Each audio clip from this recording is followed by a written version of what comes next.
Hello friends, in this video I'll discuss question number 5, 6, 7 and 8 of the topic sound. Question number 5 से discussion start करते हैं. Which characteristic of the sound helps you identify your friend by his voice while sitting with others in a dark room? तो आपने note किया होगा कि हर इंसान की ऑलमोस्ट एक डिस्टिंक्ट साउंड होती है जिसकी मदद से आप उस पर्सन को पहचान सकते हो. तो साउंड की कौन सी कैरेक्टरिस्टिक होती है जिसकी मदद से आप वो आइडेंटिफिकेशन कर सकते हैं? तो that characteristic is known as quality of sound, जिसको टिम्बर ऑफ साउंड भी बोला जाता है.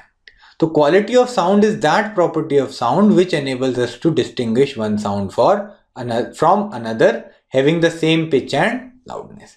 तो सेम पिच और लाउडनेस की साउंड में भी आप फर्क कर सकते हैं. That property is known as quality of sound. Now let us move on to question number 6. Flash and thunder are produced simultaneously, but thunder is heard a few seconds after the flash is seen. Why? तो आपने देखा होगा lightning जब आती है तो आपको पहले फ्लैश दिखाई देता है, एक जोर से चमका लगता है आसमान में, और फिर कुछ देर बाद आपको थंडर सुनाई देता है विच इज द रम्बलिंग. तो ये प्रोडक्शन तो इनका साइमल्टेनियसली होता है, लेकिन आपको थंडर बाद में सुनाई देता है, फ्लैश पहले दिखाई देता है. ऐसा क्यों होता है? तो velocity of light and sound waves is different. तो साउंड और लाइट दोनों ही वेव्स हैं, लेकिन लाइट वेव्स जो है उसकी वेलोसिटी साउंड वेव्स के कंपैरिजन में बहुत ज्यादा होती है. एयर में speed of light is almost 3 into 10⁸ meters per second, whereas speed of sound in air is only 350 meters per second. तो आप देख सकते हैं बहुत बड़ा डिफरेंस है. अगर आप फर्स्ट नंबर को सेकंड से डिवाइड करेंगे तो रेशियो आएगा ऑलमोस्ट 10⁶, यानी कि speed of light in air is almost 1 million times more than that of sound in air. तो यहां पे इस वजह से क्या होता है कि लाइट वेव्स आपकी आंखों तक पहले पहुंच जाती हैं, जबकि थंडर का जो साउंड है दैट रीचेज यू लेटर. हालांकि दोनों साउंड और लाइट वेव सेम टाइम पर प्रोड्यूस होते हैं. So that is why the light flash is observed much before thunder is heard. So this was the discussion for question number 6. Now let us move on to question number 7. A person has a hearing range from 20 Hz to 20 kHz. तो यहाँ पे दो numbers दिए हुए हैं. 20 Hz वो सबसे छोटी फ्रीक्वेंसी होती है जो ह्यूमंस एनालाइज कर सकते हैं, एंड 20 kHz यानी कि 20,000 Hz is the maximum frequency which humans can hear. तो यहाँ पे दो नंबर्स दे रखे हैं फ्रीक्वेंसी के. What are the typical wavelengths of sound waves corresponding to these two frequencies? तो दो फ्रीक्वेंसीज हमें दी हुई है, उससे रिलेटेड दोनों वेवलेंथ्स हमें निकालनी है. Take the speed of sound in air as 344 meters per second. तो वेव जो है साउंड वेव, उसकी वेलोसिटी भी हमें दी हुई है. So we can use the formula V is equal to F lambda. Speed of sound is equal to frequency into wavelength of the given sound. तो पहले फर्स्ट डेटा के लिए अप्लाई करते हैं V is equal to F lambda. Speed की value 344 है, पहली wave की फ्रीक्वेंसी 20 हर्ट्ज थी, तो वेवलेंथ क्या होगी? सिंपल कैलकुलेशन है, आप नोट करेंगे यहाँ पे स्पीड मीटर्स पर सेकंड में है और फ्रीक्वेंसी हर्ट्स में है. हर्ट्स मतलब पर सेकंड, तो वेवलेंथ जो है वो ऑटोमेटिकली मीटर्स में आएगी. यूनिट्स का ध्यान रखना है हमें.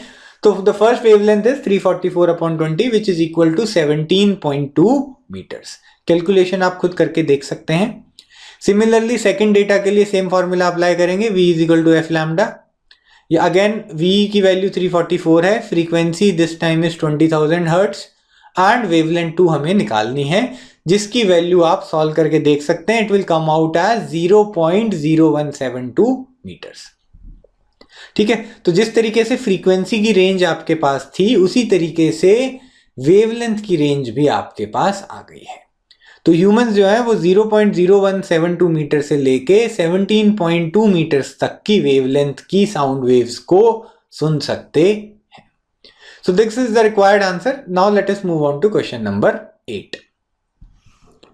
Two children are at the opposite ends of an aluminium rod. तो यहाँ पे एक एल्यूमिनियम की रॉड है जिसकी लेंथ है L, और उसके दोनों एंड्स पे दो बच्चे हैं जो खेल रहे हैं. One strikes the end of the rod with a stone. तो ये जो चाइल्ड A है लेफ्ट की तरफ, ये एक स्टोन को यहाँ पे स्ट्राइक करेगा जिसकी वजह से साउंड प्रोड्यूस होगी. So the sound is produced at end A and it will be observed by the child at end B. तो यहाँ पे ए पे यहाँ पे साउंड प्रोड्यूस हो रही है and it will reach B. तो साउंड वेव्स जो हैं वो एल्यूमिनियम रॉड की थ्रू भी ट्रेवल करेंगे और एल्यूमिनियम रॉड के आसपास जो एयर है उसके थ्रू भी साउंड वेव्स ट्रेवल करेंगी. ठीक है. अब साउंड की जो स्पीड है वो सॉलिड्स में अलग होती है, गैसेस में अलग होती है. तो इस वजह से चाइल्ड बी को अलग अलग टाइम पे वो ओरिजिनल साउंड सुनाई देगी. तो हमें इस क्वेश्चन में यही निकालना है, find the ratio of time taken by the sound wave in air and in aluminium to reach the second child. तो पहले हम निकालेंगे time taken through air. Air के थ्रू साउंड वेव जो है, ये पर्पल कलर से मैंने वेव को एरो के साथ दिखाया है, उसको कितना टाइम लगेगा divided by time taken for the wave to travel through aluminium. ये ग्रीन कलर के एरो से मैंने जो साउंड वेव शो की है that is the sound wave travelling through aluminium. तो यहां पे हम सिंपल सा फॉर्मूला यूज करेंगे, speed of wave is equal to distance upon time, v is equal to L upon T. हमें t निकालना है तो t को ऊपर ले जाएंगे, v की टर्म को नीचे ले आएंगे. So time taken through air is equal to distance covered upon speed of sound in air.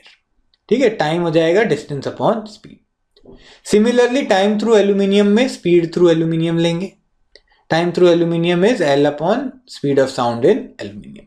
आप नोट कर रहे हैं यहाँ पे ये जो साउंड है सेम डिस्टेंस ट्रेवल करेंगी दोनों साउंड वेव्स, तो एल की वैल्यू दोनों केसेस में सेम है. हमें क्वेश्चन में इन दोनों टर्म्स का रेशियो लेना है, time through air divided by time through aluminium. तो मैं इन दोनों इक्वेशंस को डिवाइड कर दूंगा.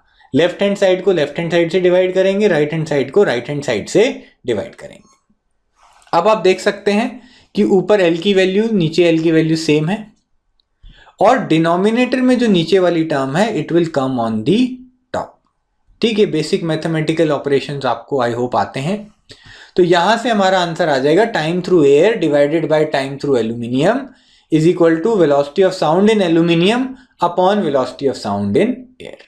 ठीक है, तो एयर के सामने एल्यूमिनियम आ गया है, एल्यूमिनियम के सामने एयर आ गया. आप फॉर्मूला देख सकते हैं, टाइम जो है वो स्पीड के इनवर्सली प्रोपोर्शनल होता है. ठीक है, तो ये एयर के थ्रू जो टाइम है वो नीचे डिनोमिनेटर में है और एल्यूमिनियम के थ्रू जो टाइम है वो ऊपर न्यूमरेटर में आ गया है. अब आपकी बुक में एक टेबल दिया हुआ है जिसमें speed of sound in different medium provide की गई है.